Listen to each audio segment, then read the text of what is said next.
Hello everyone, welcome to सरकारी eight once again. तो इस वीडियो में जो है मैं आप सभी के साथ एक इंपॉर्टेंट डिस्कशन करने वाला हूं जो कि एयरपोर्ट अथॉरिटी ऑफ इंडिया की लेटेस्ट रिक्रूटमेंट के बारे में होने वाला है।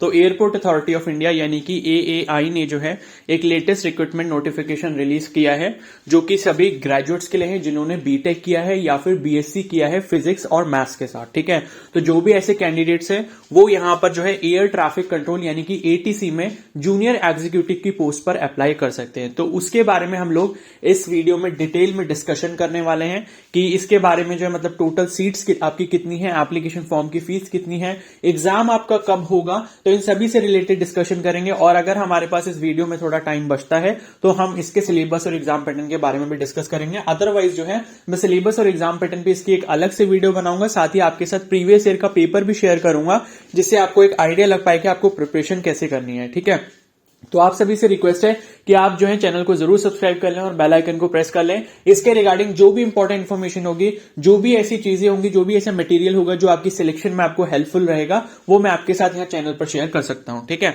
तो यहां पर जो हम लोग पहले देख लें तो एयरपोर्ट अथॉरिटी ऑफ इंडिया, ठीक है, मतलब जो कि आपके जितने भी एयरपोर्ट्स वगैरह हैं तो उन पर जो भी मैनेजमेंट का काम होता है वो सब इस ऑर्गेनाइजेशन के अंडर आता है। ठीक है, तो यहां पर जो लिखा है कि recruitment for various post in official language and air traffic control, इस नोटिफिकेशन में ये जो नोटिफिकेशन है इसमें कुछ और वैकेंसी और पोस्ट के लिए भी जो है यहां पर इंफॉर्मेशन दी गई है। ठीक है, तो हम यहां पर जो है बात करेंगे वो सिर्फ करेंगे junior executive air traffic control यानी कि एटीसी में जेई यानी कि जूनियर एग्जीक्यूटिव की जो पोस्ट है उसके ऊपर हम लोग डिस्कशन यहां करने वाले हैं। तो टोटल जो यहां पर वैकेंसीज रिलीज की गई हैं वो है आपकी 356, जिसमें से 145 आपकी अनरिजर्व कैटेगरी की है, एडब्ल्यूएस के लिए 35 है, ओबीसी एनसीएल के लिए जो है 96 है, एससी कैटेगरी के लिए 53 है और एसटी कैटेगरी के लिए यहां पर 27 है और पीडब्ल्यूबीडी कैटेगरी के लिए यहां पर तीन वैकेंसी को जो यहां पर रखा गया है। ठीक है, तो ये इंफॉर्मेशन आपकी सीट्स के बारे में हो गई यानी कि टोटल जो वैकेंसीज हैं वो आपकी यहां पर कितनी रहने वाली हैं।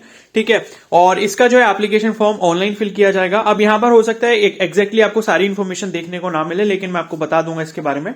ठीक है, क्वालिफिकेशन एंड एक्सपीरियंस लिखा हुआ है, तो हम लोग junior executive air traffic control की बात करते हैं तो सेकंड नंबर पर यहां पर लिखा है कि full time regular bachelors degree of 3 years in science यानी कि BSc with physics and mathematics. तो अगर आपने अपना बीएससी किया हुआ है, बैचलर ऑफ साइंस किया है, जिसमें आपके पास फिजिक्स और मैथ्स एज मेन सब्जेक्ट्स थे, ठीक है, फिजिक्स और मैथ्स जो है वो आपके एज द मेन सब्जेक्ट्स थे, तो आप इसके लिए एलिजिबल हो इस वैकेंसी के लिए। दूसरा ये है कि अगर आपने सपोज बीएससी नहीं करा, उसके अलावा क्या किया है कि full time regular bachelors degree in engineering and in any discipline physics and mathematics should be subjects in any one of the semester curriculum. ठीक है, तो दूसरी एलिजिबिलिटी इसके लिए यह है कि अगर आपने सपोज बीएससी फिजिक्स और मैथ्स के साथ नहीं करा, लेकिन अगर आपने बीटेक किया हुआ है जिसमें आपके किसी भी सेमेस्टर में फिजिक्स और मैथ्स जो है वो सब्जेक्ट थे, तो आप इसके लिए एलिजिबल हो। ठीक है, तो देखो बीटेक या बीई दोनों ही मतलब बैचलर ऑफ इंजीनियरिंग या बैचलर ऑफ टेक्नोलॉजी, तो उसमें देखो आपके जो फर्स्ट और सेकंड सेमेस्टर होते हैं उसमें आपको फिजिक्स और मैथ्स पढ़ाया ही जाता है। तो इसका मतलब ये है, हम अल्टीमेटली ये बोल सकते हैं कि जितने भी बीटेक वाले कैंडिडेट्स हैं, चाहे आप किसी भी ब्रांच से हो, चाहे आप मैकेनिकल से हो, इलेक्ट्रॉनिक्स से हो, सीएस से हो, किसी भी ब्रांच से हो, आप इस पोस्ट के लिए जो है एलिजिबल हो। ठीक है, तो एक बार मैं जो है उसको ब्रीफ कर देता हूं दोबारा से। जिसने बीएससी करा है फिजिक्स और मैथ्स के साथ, मतलब उनके फिजिक्स और मैथ्स सब्जेक्ट थे, केमिस्ट्री भी है तो कोई दिक्कत नहीं है, लेकिन फिजिक्स और मैथ्स होना कंपलसरी है, उसके अलावा कोई तीसरा सब्जेक्ट कुछ भी हो उससे कोई दिक्कत नहीं है। ठीक है,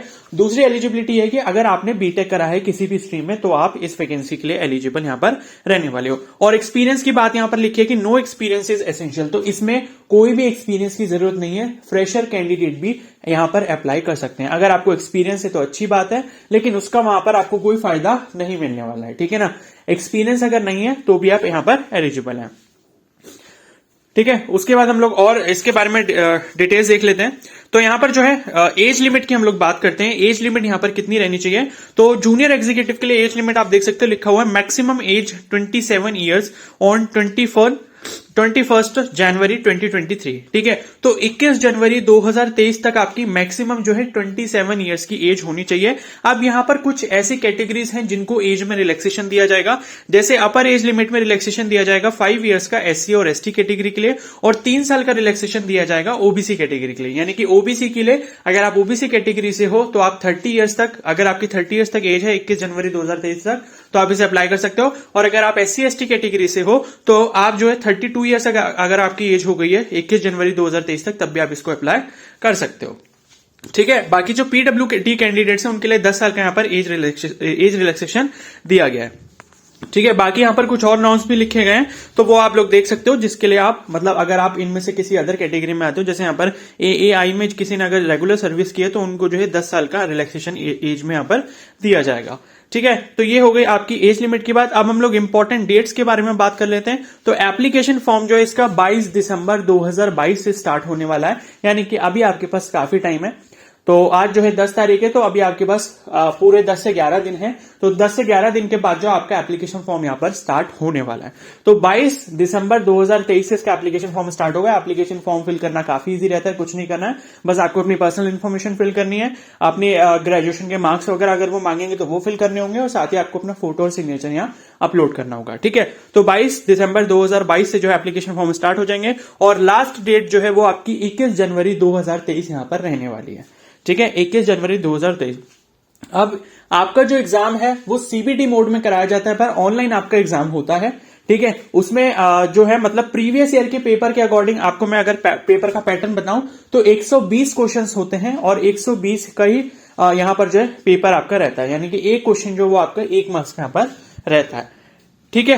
अब यहां पर टेंटेटिव डेट इन्होंने ऑनलाइन एग्जामिनेशन की नहीं बताई है, लेकिन मैं आपको बता दूं इनका एग्जाम काफी ही जल्दी होता है। अगर ये 21 जनवरी को अपना एप्लीकेशन फॉर्म क्लोज करेंगे तो एग्जाम डेट जो है वो आपकी 27-28 जनवरी के आसपास भी रह सकती है। ठीक है।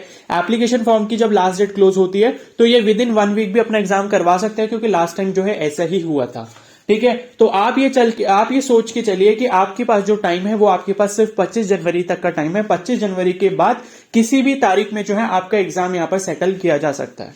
ठीक है। तो ज्यादा आपको टाइम नहीं मिलेगा। आप कहीं सोचो कि 21 जनवरी 2023 जो है वो उसकी लास्ट डेट है, एग्जाम तो कहीं फरवरी और मार्च में जाके होगा, ऐसा नहीं होगा। जनवरी एंड तक या फरवरी के फर्स्ट वीक में आपका एग्जाम यहां पर हो जाएगा। ठीक है। उसके बाद यहां पर पे स्केल के बारे में इंफॉर्मेशन दी है। तो जूनियर एग्जीक्यूटिव के बारे में यहां पर जो इन्फॉर्मेशन दी है वो ये दी है कि 40,000 से 1,40,000 ये आपका रहेगा यहां पर। ठीक है। और उसके बाद जो है इन एडिशन टू बेसिक पे, ठीक है, ये जो इन्फॉर्मेशन थी आपकी बेसिक पे थी। ठीक है। बेसिक पे के अलावा आपको डियरनेस अलाउंस यानी कि DA मिलेगा, पर्क्स मिलेंगे 35% ऑफ बेसिक पे, HRA मिलेगा, और other benefit which include CPF। ठीक है। Gratuity, social security scheme, medical benefit are admissible as per AAI rules. ठीक है। The CTC per annum would be ₹18 lakhs approximately for the post of manager, 12 lakh for post of junior executive and 11 lakh for senior assistant. ठीक है। तो हम लोग junior executive की यहां पर बात कर रहे हैं, तो 12 लाख रुपए आपका CTC यहां पर रहने वाला है। ठीक है। CTC यानी कि बेसिकली आपका कॉस्ट टू कंपनी जो है वो आपका 12 लाख रुपीस रहेगा, यानी कि आप मंथली सैलरी यहां पर लगभग 80,000 रुपीस के आसपास लगा सकते हो। ठीक है। तो मिनिमम आपको 80,000 रुपीस यहां सैलरी मिलेगी, और मतलब पर मंथ होगी, और मतलब ये आपकी स्टार्टिंग सैलरी होगी। और उसके बाद जैसे जैसे आप अपना एक्सपीरियंस बढ़ाते जाओगे, काम करते रहोगे, तो वो आपका जो है यहाँ पर सैलरी इंक्रीज होती रहेगी। और ये एक परमानेंट जॉब है। ठीक है। आप इसे ऐसा गवर्नमेंट जॉब बोल सकते हो, लेकिन मैं इसको ऐसा PSU कैटेगरी में डालता हूं। ठीक है। PSU बेसिकली यानी कि पब्लिक सेक्टर अंडरटेकिंग जो होता है। ठीक है। जैसे आपका भेल हो गया, ONGC हो गया, इस तरीके की AAI भी एक ऑर्गेनाइजेशन है। तो यहाँ पर ये परमानेंट ही जॉब है, इसको आप एज अ गवर्नमेंट जॉब भी बोल सकते हो। ठीक है। और उसके बाद जो है, और इसमें कुछ इंपॉर्टेंट इंस्ट्रक्शंस वगैरह दिए हैं। ठीक है। आई होप ये तो मैंने आपको बता दिए हैं सब। ठीक है। बाकी यहाँ पर डॉक्यूमेंट्स के बारे में लिखा है कि आपका EWS सर्टिफिकेट जो वो कब का होना चाहिए, या OBC सर्टिफिकेट के बारे में इंफॉर्मेशन दी गई है। तो आप जो है एक बार इस PDF को जो है जरूर आप देख लेना। ठीक है। या आपको PDF जो है वो AAI की जो ऑफिशियल वेबसाइट से मिल जाएगी। ठीक है। और यहां पर जो है मिनिमम परसेंटेज जो आपको ग्रेजुएशन में वो 60% चाहिए होगी। ठीक है। तो आप यहां पर देख सकते हो, ये लिखा हुआ है कि rounding off the percentage of marks will not acceptable under any circumstances for consideration for appointment. ठीक है। 59.99% will be treated as less than 60%। तो 60% यहां पर आपको मिनिमम जो है परसेंटेज चाहिए होगी, चाहे आपने BSc किया हो या फिर आपने BTech किया हो। ठीक है। 60% से अगर आपकी ऊपर है या 60% पूरी है, तभी आप जो है इस एप्लीकेशन फॉर्म को फिल कर सकते हो, आप इसके लिए एलिजिबल हो।